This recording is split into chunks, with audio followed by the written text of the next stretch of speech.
It is the Boneyard Podcast. Matt Mosley with Cory Campbell. And Coach, another victory, another big district win, and Wildcats remain undefeated. And these are interesting. You've had a couple where teams were able to come back late on you. At the end of this one, you guys found a way, and whether it was big interceptions, big first downs on offense. I know you would prefer to just pull away and it not be that close, but wouldn't every coach? I guess the upside is you won. The next thing is, you're learning how to close ball games, and it might not gone exactly how you'd hoped, but you did close out the ball game. Yeah, super proud of our kids. I mean, to open up 17-0 at halftime, I think, the coach side of me was, talking to the kids about, halftime. We've been here before, in the Pierce game, the Jesuit game. We've got to finish, but give those guys credit across the street over there. They're a good football team, and they came out in the second half, and they made it a really, really close game, too close for me. Ultimately, I think offensively, we needed to play better on first down. And again, that starts with me. But again, give Coach Lewis and that defense credit over there. I thought they did a great job. And at the end of the day, they made it difficult on us. And that's what happens when you play good football teams. I would have liked for us to be a little bit more consistent on first down. And I think that hurt us a little bit at times to open drives. And then, on top of that, man, credit to our defense, our staff, they played extremely well. Some really timely turnovers that kind of changed the game. We had a block kick that was huge. And so, I think going forward, just super proud of our defense, and good team win against a really good opponent. All right, 26-20, Wildcats get it done. And you brought up the block kick. That's Hollywood White. And I guess the only thing you would coach him up on is staying on his feet and running it all the way back. But still, walk us through, if you don't mind, because I was thinking about y'all's block kick watching the NFL yesterday. Pittsburgh had a big one right up the middle. Where did Hollywood come from, and how much is that something you guys work on? Because special teams came up huge in this one. Very much so. He's over there on the edge in the C gap, and he was able to get through. Did a great job of that block, that launch point that we talk about so often, and we do work it quite a bit. Monday, Tuesday, Wednesday, and then on Thursday, it's a really big special teams day for us. And so it was good to see kind of that payoff in that big, huge block. I mean, it changed the game.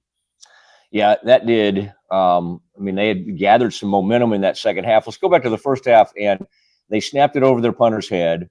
I think that's a good talking point for your punter and your punting team, is to, kind of do what Forney did, I think, against y'all. You got to kick that ball out of there. You got to hit it out. You got to do whatever it is. You're fine taking that safety. What you can't do is give up the touchdown there. But in J-Ray, I guess, was Johnny on the spot. And to get on that ball before he went out of bounds, that was a huge boost early in the game. Yeah, it was huge, to be able to, to go up there on that bad snap. We talk to our kids about it. On Thursdays, we have some situational stuff. We take a safety. I know on last Thursday, Coach Wells, man, he did a great job this week. We were even talking to our kids about onside kicks and about how you can get the ball out of bounds, and it's a penalty if it goes forward, but if it goes backwards, it's, just all the different circumstances that you think about. I've been part of football games before where PATs have been blocked or field goals have been blocked, and then the ball goes on the defensive line of scrimmage and the ball becomes live if the offense there's just so many of those little rules in football that if you don't go over them, your kids don't know them. Hats off to our guys, especially Coach Wells, and to Hollywood and to J-Ray and, Aiden. We're going to talk about him a bunch. He played extremely well in the kicking game. Those are part of the game that you have to execute, and you never know, you never know in a football game where they're gonna be the difference. Mm-hmm. And that's kind of what I told our team, and in video this morning. You never know when the one block, or the one pick, or the one run, or whatever it is, makes a difference. And that's why we have that next play mentality that we believe is so important.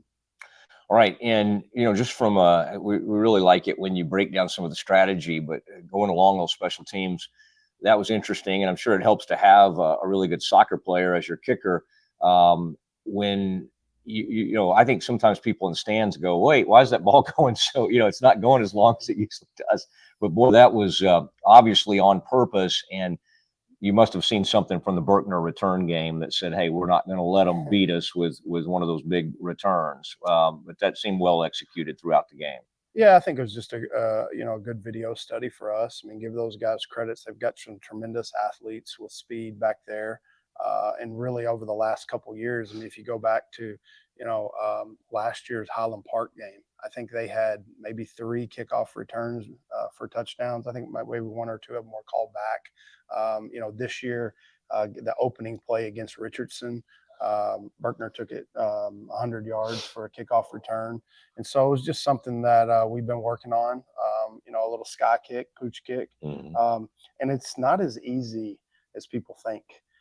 We try to illustrate to our guys, we want to create a small swimming pool over there. We're not trying to kick it, in a really small area.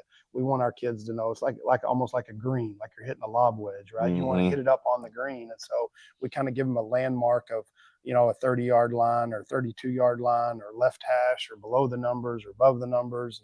We try to give them that little area to kick the ball. And man, Aiden, we practiced it all week, and he did a great job. Like I said, it's not as easy as it looks, but he kicked it right where we wanted to. And then I think the first 2 or 3, they fair caught the ball, and that's exactly what we wanted. They started around the 30-yard line, and that's what we wanted. And he was a huge part of what we did on Friday night. All right, and then the defense throughout the game. You talked about the big interceptions. There were a lot of Aidens in this game, weren't there? Some on y'all's side, some on their side. And Aiden Little makes a huge interception. Of course, we're used to seeing Aiden Webb over there, but just that aspect of it, when they had some opportunities and when they had a chance to have some momentum. And again, like you say, y'all have had some things go against you late. What was that like, and how rewarding was it to see your defense step up like that? Because it had to have 2 big stands there at the end. Yeah, I was just super proud of those guys. I think I went this morning and visited with the defensive staff while they were watching video in the classroom, and we kind of talked about that a little bit. With 2 minutes and 37 seconds left against Forney, we have a chance to run the clock out, and we don't get it done. And then Flower Mound was the last play of the game. Technically, if you look at it, we're about 3 minutes away from, having an unblemished record. And so I just talked to the defense about, those are tough. Those are tough for coaches. They're tough for kids. But I'm just super proud of the resiliency that our group showed, because we got in that game again on Friday night and we finished. And we're going to need that same type of effort going forward. All right, and walk us through a little bit of how you, on that defensive side, it's always interesting to see whether it be 26, 22. Osarola, you had talked about earlier in the season as a guy that was kind of coming on. You've got Mo out there playing cornerback. You're getting a lot of help from a lot of different places. And what is that on that third down? You'll do some substitutions and have, but I don't know, 2 or 3 guys will come in. What are you accomplishing? Is it just when you get them in a pass situation, you know what you want to do to them? Yeah, really what it boils down to is, we're fortunate to have guys like Osarola and Mo, and Yanni was a little banged up, so he didn't play. That was tough for us to lose a starter out there on that island. But it's really like a dime package, where we're going to take out a couple of those interior guys. We're going to create some matchups. It looks like on paper we have the same defense every time we do that. We call it our speed package. Yeah. But we do a lot of different things out of that package. We'll play some 2-man. We'll play some umbrella coverage. We'll play some ranger coverage. We do a lot of different things out of that personnel. And so at the end of the day, it's been good for us. And we're trying to get some more DBs on the field in some of those situations where we feel like throwing the football is what the offense may do. Now, where you got to be careful in situations like that is in some of those looks, you still got to be able to protect against the run. Because people will do that to you on 3rd and 8 and 39. They'll see you bring your speed package in, and then the cat and mouse game kind of commences. And so you got to be careful. You got to be solid against the run. But when you guys got, you got Jay Ray and Ryan Sherrado and those kind of guys in there, that makes it nice. Yeah, and again, I thought, and at some points in the game, a little bit like Flower Mound, they started hitting y'all on some of those outs, getting down the field and some of their passing game, and yet a young guy like Holden Lane makes a huge play late in the game. And I think it speaks to adjustments, players getting down on themselves when things are going against them. But I mean, that I think your defense, had to overcome some earlier adversity a little bit. Yeah, I think it's a microcosm. When you talk about Holden Lane being a sophomore out there, now he's played 7, 8 ball games, but coming into the year, not a lot of experience. And I think when you start coaching, especially at the corner position, everybody in the stadium can see, what's going on. And, I think you got to have that next play mentality, and proud of that group. When they started getting a little momentum going, our defense stepped up, and those 2 turnovers were huge late. All right. And, let's walk through a couple of the big plays in the game. Walk us through behind the scenes, like when does the call come in to Aiden Delgado on that onside kick, which you guys get at the 1, and we'll just go ahead and credit him for putting a little English on that ball. But that was a different kind of pop-up kick than we've been seeing throughout the game. And so I'm assuming one of y'all saw something and were like, okay, let's try. A call comes in from the sideline, ends up being a huge play. And I want to make sure I give proper credit. Was that DeAndre Gant Eccles down there making the play? And so again, you have to execute it, and then when the ball bounces your way, you got to get on it. Yeah. So it was just schematics back and forth, both teams. As I alluded to earlier, we wanted to keep the ball away from those returners. Well, they're only going to let you do that so many times, right? And so they flip personnel.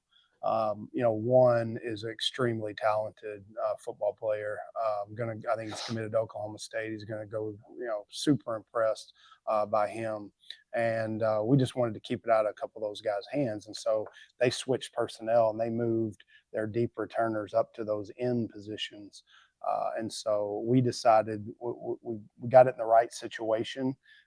There's so much that goes into it.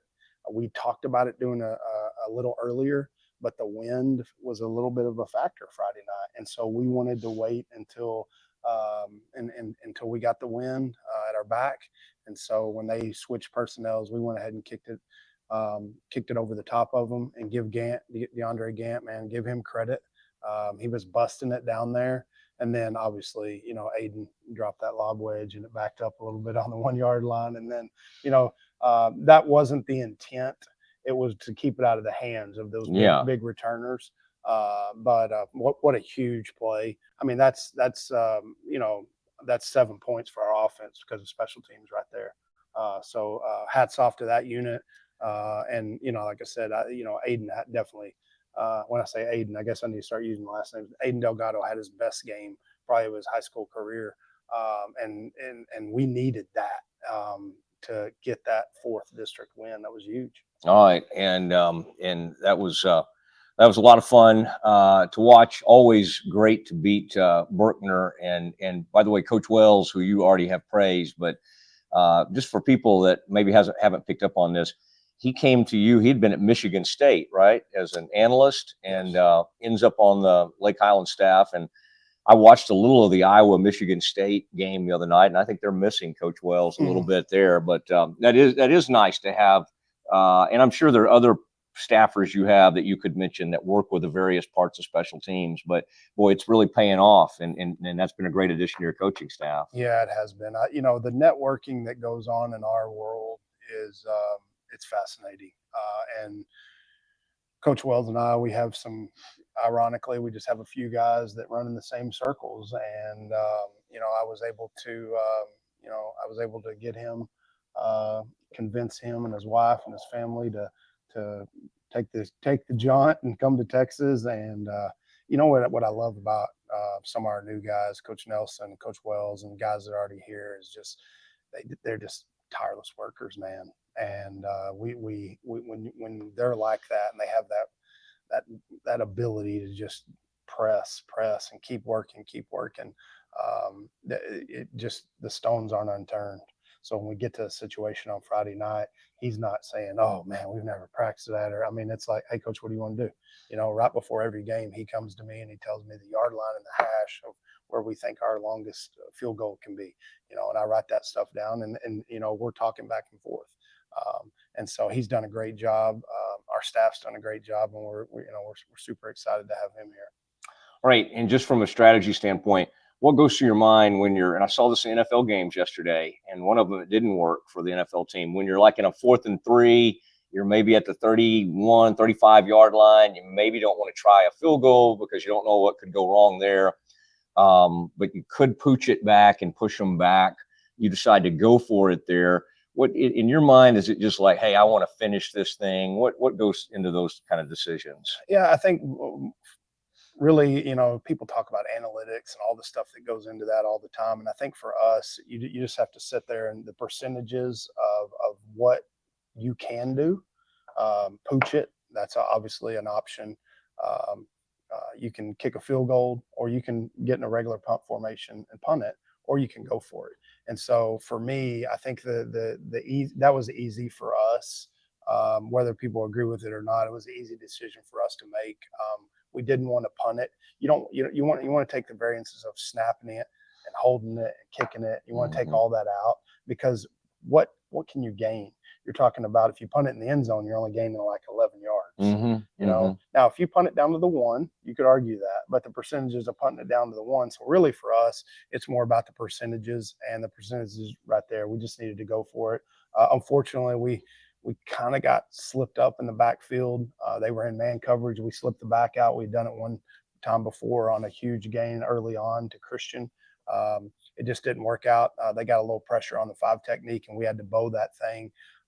But again, they get the ball. The field position it wasn't awful for them, but it wasn't like we snapped it back there and punted it out of bounds or missed a field goal or anything like that.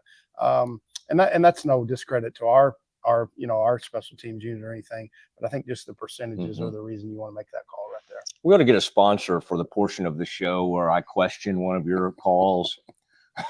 It's okay. You can get in line because there's a lot of them, I'm sure. So no, I think undefeated in district. There are not a lot of critics out there right now. Okay, give us everybody always looks forward to the offensive and defensive players of the week, and I've noticed even on social media, after we name that on the Boneyard podcast, that's an exclusive. You get it first on the Boneyard, then they put it out on the Wildcat Club, all their socials. And by the way, those folks do a really nice job. Everybody, putting all that out there, and they do a really nice job. So, who's our offensive player of the week?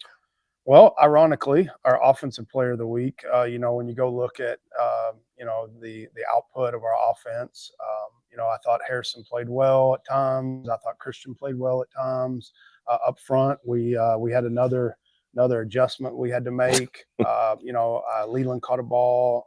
Jordan got one. But for us, and I don't know that we've ever done this before, but our offensive player of the game is Aiden Delgado. And when you go back and you look at how we were set up and how we scored points in that game, our kicker is the offensive player of the game. He kicks one down to the 1-yard line, it results in a touchdown. He had 2 field goals, resulting in 6 points. So he was responsible, almost for 13 points. And I don't want to say on his own, because there's other groups in that unit. Not to mention, they have a really, really good punt block team. We spent a lot of time last week on, sometimes 9, 10 up coming to get it. And so he was able to have some really good punts.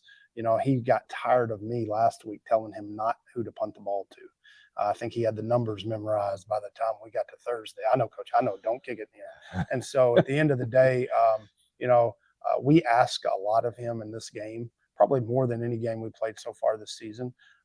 And he played great. So our offensive player of the week is Aiden Delgado. All right, that's nice. And then who's your defensive player of the game? Defensive player of the game is going to be our linebacking core. Sherrado had one of his best games. Jay Ray played well. We talked about Little and the big pick. He played really well. Jackson now. But Sherrod, that group was led by Ryan Sherrado. I think he had 13 tackles, 3 or 4 solos, 3 tackles for a loss. He was just all over the place. And it's just fun to watch a kid like that that's been in our program for 4 years, but that just exudes that get after it mentality of an inside linebacker. And he makes our defense better. And I'm just super excited that he's on my team. Yeah, he's the hitting. Even when he gets banged up, he always plays through injuries, and so I think that's a great one. It's fun, by the way, seeing some of your kids get these offers that are starting to come in. I know that's one of the things you got to keep them focused on the season, but always a great thing for a program to see, other schools and Sure. some of these big D1 programs and other programs. We had a basketball player who committed last week to Trinity, Elias DeMint, who watches this podcast. So shout out to him. Yeah. But fun to see Christian get up. I mean, Oklahoma State and Houston have now offered him. And of course, we know Aiden Webb's already committed to Oklahoma State. And I think they're going to continue a couple of offers. Jordan Hutchison, I saw had one from Northeastern Oklahoma. Mm-hmm. Is that right? And then King David as Mm-hmm. well. So really talented players, and some of the offers are starting to pour in. All right, the unsung hero of the week is? So our unsung hero is a senior who has had limited playing time so far this year. I would say his best attribute is he really, really can run. And Friday night, he showed that. He was the L1 on the kickoff that Aiden backed that lob wedge up on the 1. And our unsung hero is DeAndre Gant. Man, he's just been a fixture in our program. What a great attitude he has every day, comes to work every day. And then, man, he got an opportunity Friday night. And then not only that, he had a huge tackle on kickoff. We number one received it one time and started running with it, and DeAndre was able to make a huge play on a tackle. He had a solo tackle on kickoff. So those 2 plays were really big for us, and he's our unsung hero of the week. You'll have to tell him about Kenny Gant, who was one of the great special teams players ever for the Cowboys. Shark. And maybe your Gant, DeAndre, could do like a little shark dance or something like that. Wasn't that the thing when he put up the shark? Yeah, I think so. Yeah, that's a good one right there. Man, big special teams heavy boneyard episode. I like that.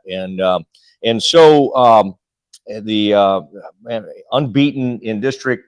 Our viewers are always kind of keeping up with what everybody else is doing. Obviously, I believe are Pierce and Richardson tied with 1 loss. Is that right? And then behind them, of course, is you've got now Berkner and Jesuit.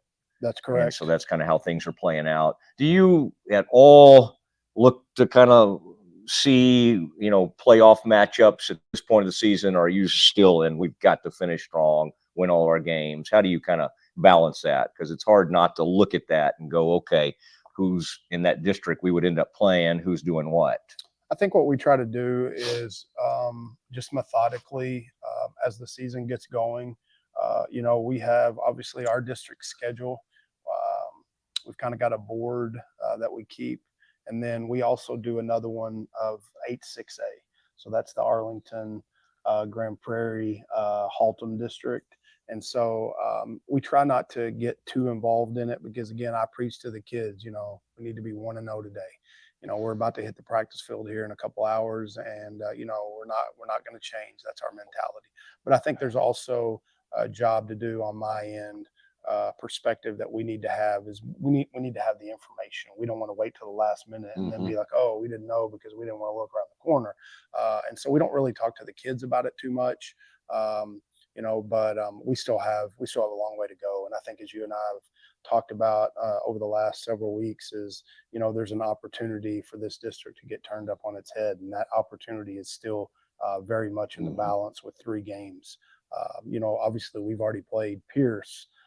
And we still have Richardson to go. And those are all things that people want to talk about. But bottom line is Thursday night, we have Irving Nimitz. Okay. And that's what really matters. And that's going to be our focus going forward this week. Okay. And we'll talk about Nimitz. Don't we know somebody from Haltom? Didn't one of your old coaching buddies and my buddy, isn't that his alma mater? Is that where Lonnie went? I think so. I think we've Whatever happened to him? Do we know? One of those Buffaloes over there. Yeah. Maybe he could help. Although he may be pulling for Haltom. No, he would never do that. He's always pulling for the Wildcats. All right, Nimitz, the Lake Highlands are our historical look, brought to you by Glenn Gant. Boy, Cammy Gant, and you tried some of this at some point. We'll get you another can of it. That Red Dog salsa, yes, big time. Yeah, and I meant to have a bottle up here in front of me, but I ate it all this week, so it really seemed weird to bring an empty bottle. But that's Red Dog, and you can find that on Instagram. It's at Red Dog on Twitter. You can DM Cammy, and it's an unbelievable deal. Like if I were HEB or Sprouts or whoever, I would be trying to load up on this stuff, and it's just got a great flavor to it with a tad bit of a kick. And I think they brought some up to the office several times, and it doesn't last long. Yeah, I've been known to show up at midnight over there to collect a few jars. But thank you to the Gant family for all you do, especially with the Wildcat Club and everything. And then Glenn helping us out. Although Glenn, who really likes to go back in the history books, he took us back in this Nimitz historical look all the way to 2022. And Shalom, you remember Shalom Peter hit a big field goal in that game against Nimitz, and then some of our great Nick Carson Klein was a ball hawk in that game, and then Trip Holly, of course, who's at Fordham now, and then you'll remember safety Wesley Scott, who I think plays baseball at Wichita Baptist. So it's always fun to. And Deontay was kind of getting his career going at that point, already putting up big yardage, and then Lucas Shaw returned a fumble in that game. You'll recall, and Lucas had a great career for the Wildcats. Number 10, was that right? Y'all had him back there returning punts, as I recall. Okay, and Lake Highlands owns a 6-1 advantage in this series, 6-game winning streak going back to 1995, and y'all also defeated the Vikings in 95 in the playoffs and hold a 4-0 record since the realignment in 2020 put you with the those Irving schools. Okay, and I've got a few players to watch, but I want to hear your take. Where is Nimitz improving, and what do you have to kind of be focused on Thursday evening? Yeah, for first and foremost, I think we're back to that Thursday slate, and so this weekend as a staff, when we're getting ready and when we're starting the game plan, we just kind of flip the page to our Thursday plan, and so we're going to get a Monday, Tuesday. We're going to be some similarities, but that Wednesday is a little tricky because on Wednesday our sub-varsities are going to play, and so on a short week, I think that's the first thing that kind of, as a coach, you're like, okay, we got to make sure that the game plan is simple, that we feel like we can execute come Thursday, and then when you start talking about Nimitz, I think the one thing that pops off the page is they're a good-looking football team, and they have the ability to hold the ball. They're gonna pack that box in there. They've got a really good running back, number 2, good looking kid, and in some of the games that they've played, they've kept the ball away from the opposing offense. And so I think that's the first thing that I notice about Nimitz that's maybe a little bit different in years past is, man, they're gonna ground and pound that thing. And we've got to be able to, and I told Paz and the defensive staff, we talk about winning on offense on first down.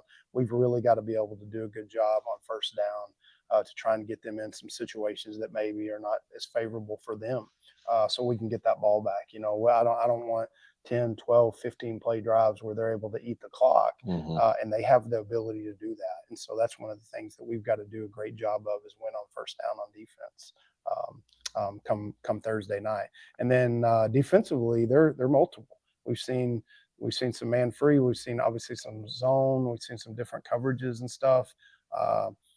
They've got a couple really good inside linebackers, and so we're going to take it one day at a time, and then Thursday we'll be ready to go. Have you ever been to the Admiral Nimitz Museum in Fredericksburg, Texas? That is where he grew up.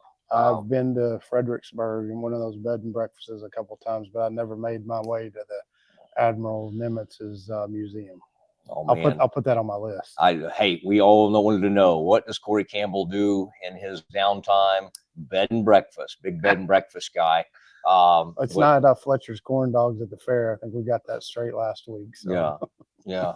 I missed the fair yesterday. It was the last day. I may just roll out there today just to kind of walk around the empty grounds. But Coach, appreciate it. Congratulations on the win. And you know what? There's no need to really figure out playoff scenarios on your own district if you're undefeated in that district, right? You just get to the top and keep rolling. But some great games to come up. But let's make the trip out to, what is that, Joy Ellis Stadium. I'm trying to remember Joy's husband, but anyway, the Ellis family stadium, and always an interesting place to be heading out about 5:40 or 5 or 6. If you're going, I would recommend maybe getting on out there, like leave about 4:30 or 5, get out there, have a meal, and then head over for the game. Do you have any restaurant recommendations out there in Irving or anything? I don't. I think it's for us, the straw that we've drawn this year is every time we play on the road, it's been an Irving ISD game. And so, I think our kids have some familiarity going over there. So we just pregame meal it up here, get on the bus and go over there. And, we're familiar with that place, and we need to play well. I hear about some of these pregame meals. Does King David reach for a couple extras every once in a while? Boy, you guys, on offensive line, I'm glad you brought that up. It's been a bit of a makeshift type deal, but they keep getting the job done. And Coach Adamer and your whole group, Jimmy, everybody doing a great job. Loved watching your coaches on the sideline. Even Big Judd was down there, and they were helping out your snapper Mason with when to down it, and when they give a lot of good feedback, But he was down there, and I loved him getting down there and being first man on the scene. It is the Boneyard Podcast. Good to see Jose Negrete with us today, doing all kinds of stuff. I don't know where these photos are going, Cory. I hope right there on all the social medias. I know you love a good Instagram post. Thank you, sir. Yes, sir. Thank you for having me. All right. For Cory Campbell, I'm Matt Mosley. We will see you at the Boneyard.